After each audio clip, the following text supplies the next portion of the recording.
All right, so you want to upgrade one of your investment properties to a different one, but let's be honest, if you do that and you have a gain built into your other investment property, taxes suck, and I don't want to pay capital gains tax.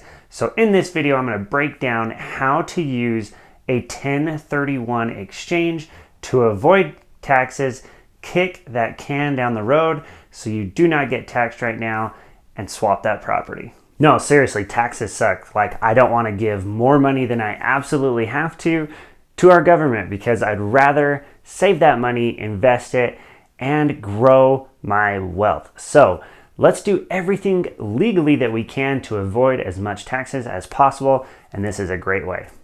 If you are looking to avoid taxes on the sale of a primary residence, I'm going to put a card right up here. Go check out that video. I break down how you can avoid taxes when selling a primary residence.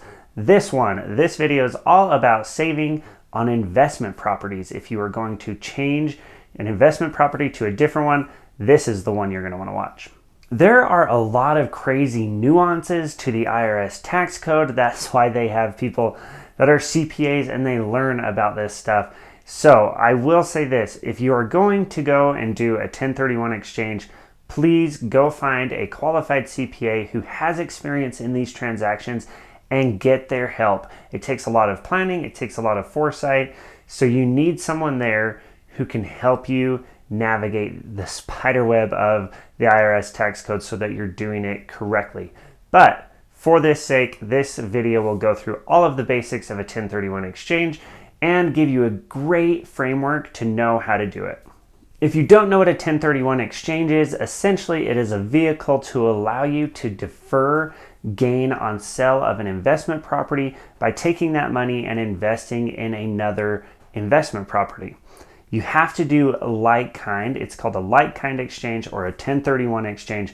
Essentially that just means you cannot take a tractor and sell it and then buy a condo and say, well, yeah, I'm going to defer any capital gains tax that I had on this sale of a tractor. It has to be real estate for real estate or some other like kind asset. So let's break it down through a simple example so I can show you how a 1031 exchange works. So let's say you bought an investment property. You bought a rental house for $100,000. Fast forward 5 years, that house is now worth $200,000. And you're saying, okay, I want to get rid of this rental house and I want to buy a duplex. That way I can have 2 renters instead of 1.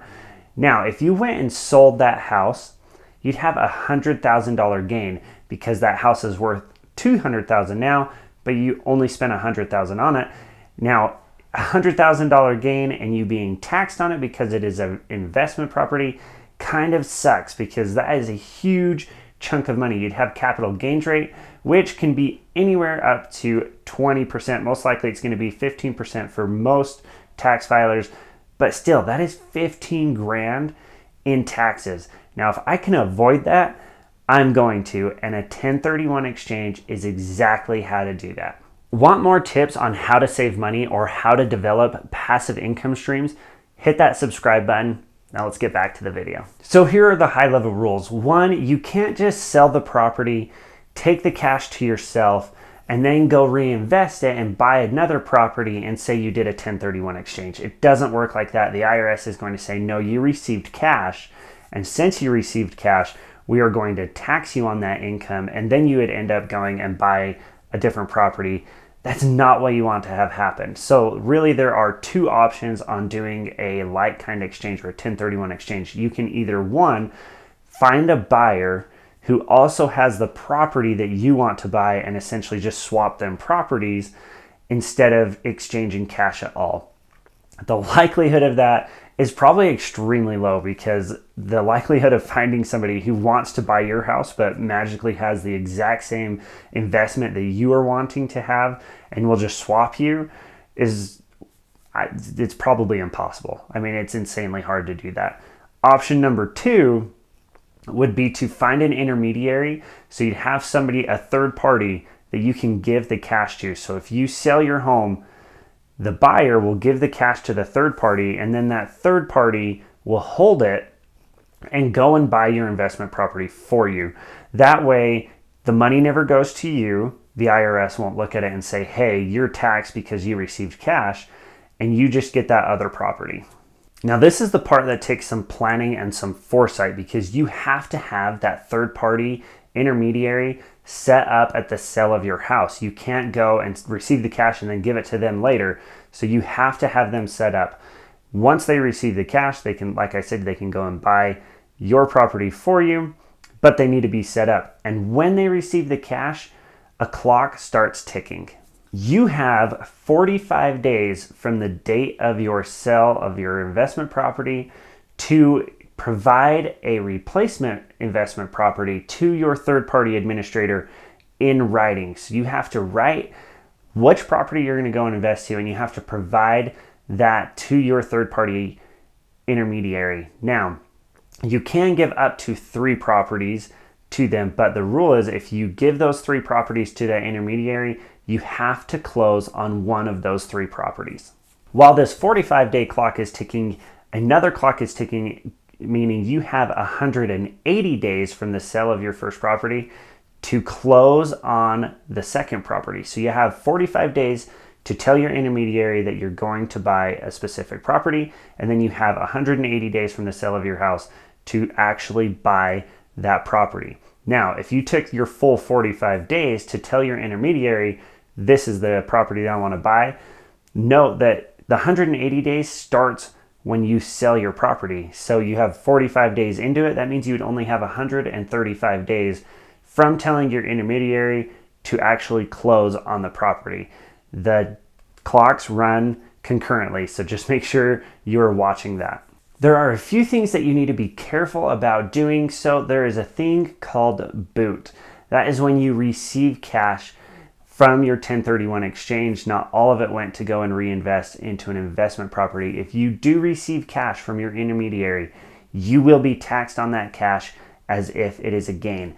Now, you'll also be taxed if you change from your investment property reduces your mortgage. So in my example, I have a $100,000 house. I ended up selling it for $200,000. If my mortgage on that property was, say, $50,000, and I go and I buy another investment property, but my mortgage drops to $40,000 and I take $10,000 out of that transaction into my pocket, the IRS is going to tax me on that $10,000. So if you want to completely avoid taxes, you pretty much have to have the exact same mortgage or one that is higher when you're going and reinvesting into a new property. So that's the high level rules of a 1031 exchange. The cool thing about them is you can do them to an unlimited amount. If I buy one investment property and I want to upgrade to a duplex and I hold that one for 5 years, and then I want to upgrade to a fourplex, then I can do that one, and then I can upgrade to an apartment complex. I can just keep kicking those taxes down the road, and it isn't until I ultimately sell whichever asset it lands on that I will be taxed on it. I can defer taxes. Now, if you can defer taxes and not have to pay them right now, do it. That is a great way to save money right now. 1031s are complicated. They have very specific rules, so make sure you're planning them out right. Make sure you're using the advice of a competent CPA, and they can help you through this. If you have any questions on 1031 exchanges, hit me up in the comment section. I would love to answer them for you and help you save a whole lot of money on the sale of your investment property. Like I said before, if you are looking to save money on the sale of your personal residence, go check out this video right here, subscribe, and we'll catch you guys next time.